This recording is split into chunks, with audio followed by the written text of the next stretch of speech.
Hello and welcome to LFC Focus. It is pre-match build-up showtime as Liverpool continue their quest towards the knockout stages of the Champions League with our penultimate match of this group stage against Ajax at home, knowing that a draw is good enough to see us through to the next round of the competition. Of course, we'd all like a win, and that would very much consolidate it and put us into the last round of fixtures, knowing that we have the destiny to finish top of the group in our hands as well, which does, of course, make a difference. It gives you a more favourable chance of a good draw in the knockout stages, although, of course, nothing is confirmed. Liverpool won their group last year and ended up getting drawn against Atletico Madrid in the round of 16, and we all know how that worked out. But it would be nice to get this wrapped up as quickly as possible and to give ourselves the best possible chance of finishing top of the group. And we can do that with a win, although a draw is also good enough because it would, of course, put us 3 points ahead of Ajax. I think, well, no, it puts us 2 points ahead of Ajax because the current standings, if you don't know, are Liverpool on 9 points and Atalanta and Ajax both on 7 points. And then I'm pretty sure Midtjylland are still bottom of the group with absolutely no points to their name. But of course, if we are 2 points ahead of Ajax and should Atalanta win, level on points with them, I believe it would be going into the final round of fixtures. Given Atalanta and Ajax are playing each other, there would be no possible outcome from those games which wouldn't would not result with Liverpool finishing above at least one of them. So, like I said, a draw would do, but a win would be absolutely fantastic. And of course, after the wake-up call, I think it's fair to say we had last week, it's very much clear that the job is not yet done. I saw recently a data analysis firm that specialises in probabilities within sport. They had, before the group stage draw, Liverpool were 95% likely to reach the knockout stages. After the draw was made, 97%, because we got what you might call a favourable draw in the group stage. It went to 99% after we beat Ajax, and it's been sitting at, rounded up to 100% since then. It's actually 99.9, but what they're essentially saying is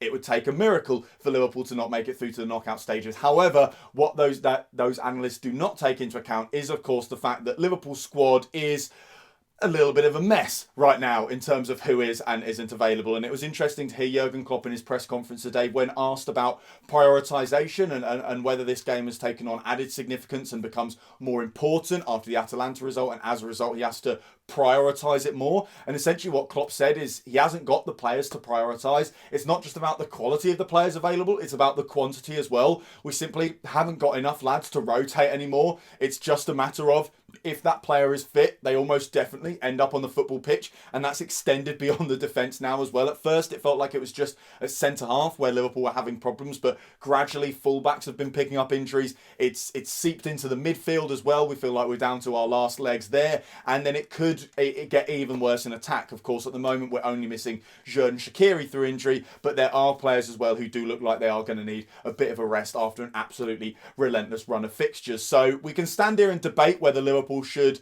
go all guns blazing in this game or whether we should play it a little bit safer and knowing that a draw is good enough, and even if we do get a loss, we can back ourselves to beat Midtjylland in what will technically be an away tie, but will probably be played at a neutral venue because of travel restrictions. More of that when we get it next week, when the game's actually going to be played. It feels mad that we don't know anything about it yet, but obviously the priority is at the moment this game, because you can only really look ahead to the nearest game at the moment with this season. You can never really predict what's going to happen further down the line. So as a result, I don't think Klopp is thinking in any way about which players he wants to be playing in this game and which players he does want to be playing in the game against Wolves at the weekend. And it is just very much about who can he actually get out on the pitch for the game against Ajax. And with that in mind, in his press conference today, he said that Naby Keita, who has of course been experiencing a layoff since he picked up an injury against Leicester just about a week ago now, will be checked before the game, which is very, very good news. However, since that press conference, he did not train, which to me suggests that, you know, under the current circumstances,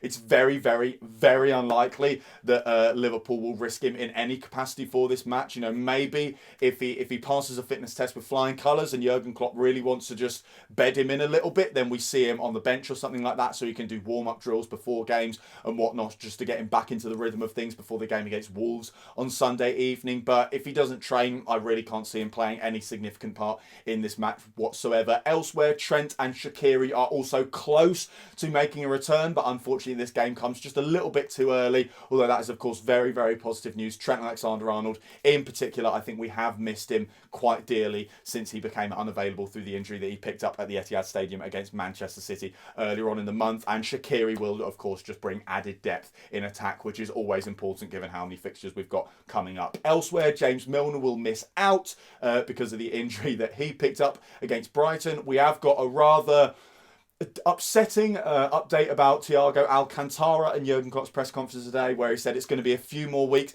before he comes available. You know, the headline that's been attached to it is Thiago will not play again this year, which at first sounds very dramatic and makes everyone very, very upset at the news. But when you think about it, it's November is ending today. So the fact that he's not going to play until next year essentially means that, yeah, as Jurgen Klopp said in his press conference, it's going to be a few weeks before we see Thiago again. And if anything, it's a little bit of a relief because it's been a cloud that's been hanging over us for a while now, waiting for him to come back. And we've constantly received these kind of pseudo updates that say, oh, the club is optimistic that they'll have him back soon. We kind of constantly get a game that's 2 weeks in advance being mooted as return point and stuff like that. And then by the time that game comes around, it's almost been erased from memory that was ever suggested that he'd be back by then. So it's nice to just know that we can put Thiago to the back of our minds a little bit and focus on the options that Liverpool will have available over the next few weeks, because it is going to be a very, very tough few weeks, and the players that are available for Liverpool are going to certainly be put through their paces. But apart from that, there is no other news. Jordan Henderson is apparently absolutely fine, well, as fine as you can be at the moment, after he came on and returned from injury against Brighton. So that is fantastic news, because of course we do need as many players as possible. So as for how I think Liverpool are actually going to line up then, I think it will almost definitely be Alisson Becker in goal. Before the Atalanta game, I spoke about how if Liverpool did get it wrapped up early on, I would actually quite like to see one of the backup goalies come in to give them a little bit of experience, whether it's a last chance saloon situation for Adrian to give him a chance to get himself back into, you know, Jurgen Klopp and the coaching staff and the fans' good books as well, or it's one of the younger lads who maybe hasn't had as much experience in the first team and you want to bed them in just in case Alisson does pick up another injury later on in the season and you want to call on them. But as it stands, everything is still very much on the line for Liverpool, so we need to have our first choice goalie between the sticks, and I'm sure we will tomorrow night at home against Ajax. In front of him, I think it's going to be a different centre-half pairing to the one that played at the weekend. Joel Matip, I think, will definitely return after the rest that he was given most deservedly against Brighton. And then I think alongside him, it's going to be Reece Williams, who also did not feature in the game at the weekend. So both Nat Phillips, who of course is ineligible because he's not part of the Champions League squad, and I think Fabinho will miss out. Fabinho missing out because, of course, this will, if he doesn't get taken out of this game, then I believe it will have been 3 games in 6 days, which when he's coming back from a pretty severe, well, not a severe, but a hamstring injury, which is never good. And under the current circumstances, you don't want to aggravate that in any way, shape or form. I think it makes sense to give him a rest rather than plough him through yet another brick wall for Liverpool Football Club. So I think he misses out, and I think Reece Williams comes in to partner Joel Matip. Either side of them, I think Andrew Robertson will have to start at left back. The news that Trent Alexander-Arnold will hopefully be back soon is as good a news for Andrew Robertson as any, because I think if we take both of them out of the side, if you drop Robbo and Trent, as we saw against Atalanta, Liverpool are a totally different team, because we rely so heavily on those fullbacks as an attacking outlet, and they are so important to the system, and there are other players that can't function properly without them there. So you need to really have at least one of them on the pitch.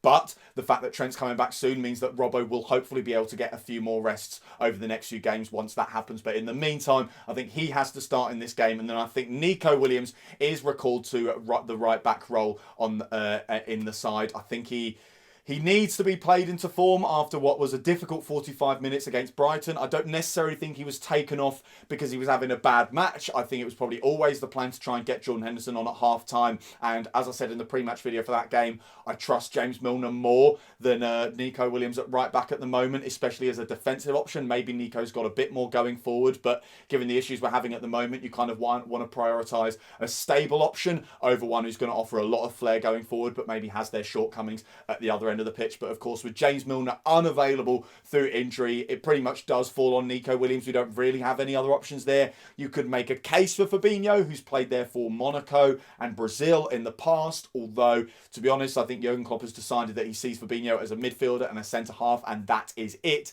If he saw Fabinho as a potential backup right back, then that probably would have happened at some stage by now, but it hasn't, so I don't think he does. So I think Nico is basically the only option we have. Curtis Jones obviously filled in there against Brighton, and if anything, we kind of got away with that one. I'm surprised that Brighton didn't attack that side of the pitch more, and I certainly wouldn't expect to see him starting this game at right back. And so, as I said, Nico Williams is essentially the only option Liverpool have, and therefore, you know, he is essentially just going to have to be played into form at the moment, because if he isn't, then that is going to be a problem for Liverpool. But ahead of that back line, I think the midfield is going to be Jordan Henderson anchoring it, Gini Wijnaldum on one side and Curtis Jones on the other.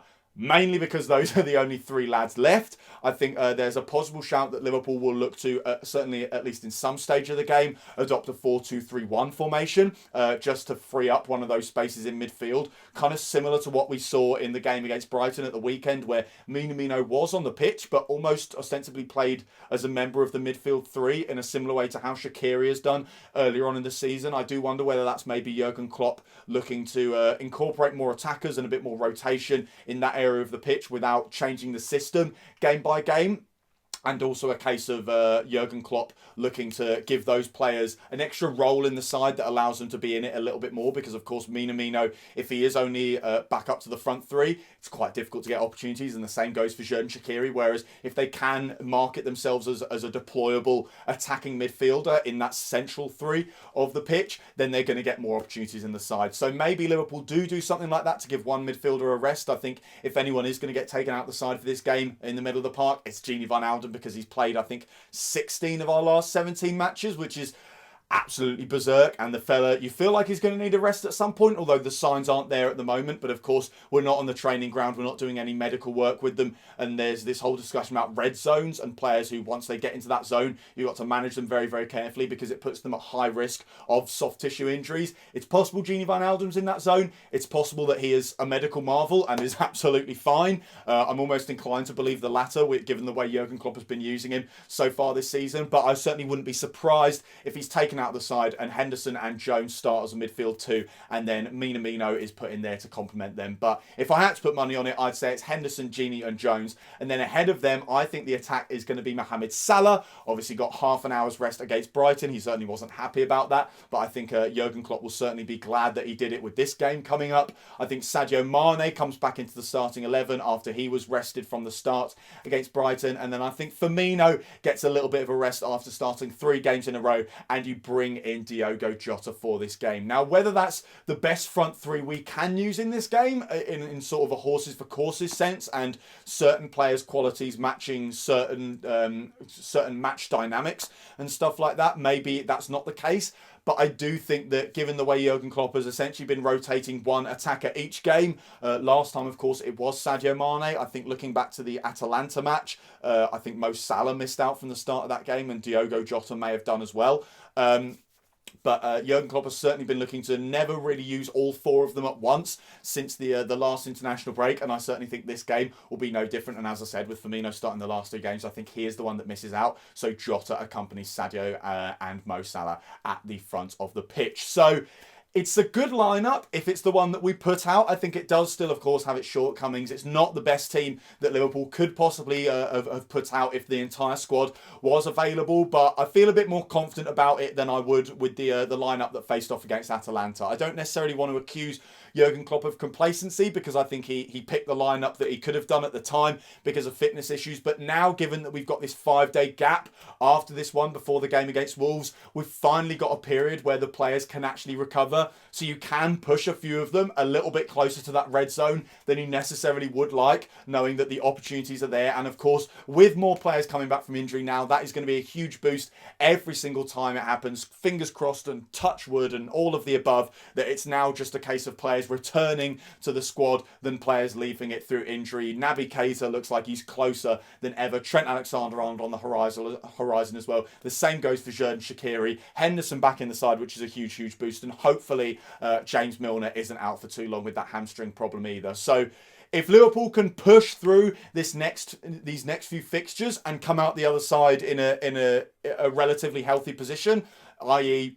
getting through to the Champions League knockouts and still at least within touching distance of the top of the Premier League table, then maybe we've got a chance to not turn our season around, because it's not exactly going horribly wrong, but get ourselves back on the right path after what I think has been a very, very tough few weeks for everyone involved in the club. And what better way to start turning things round than to beat a European giant like Ajax at Anfield and put yourselves in the knockout stages of the Champions League. So that is all for today's video. Thank you guys very, very much for watching. If you did enjoy the video, as always, you know what to do. Hit that like button down there. Hit that subscribe button there if you're new around here. Check out some of the other videos that have been out on the channel over the past few days. Don't forget to follow at LFC Focus TV on Twitter, and I'll be back tomorrow evening after we've hopefully booked our place in the last 16 of the Champions League. Until then, bye for now.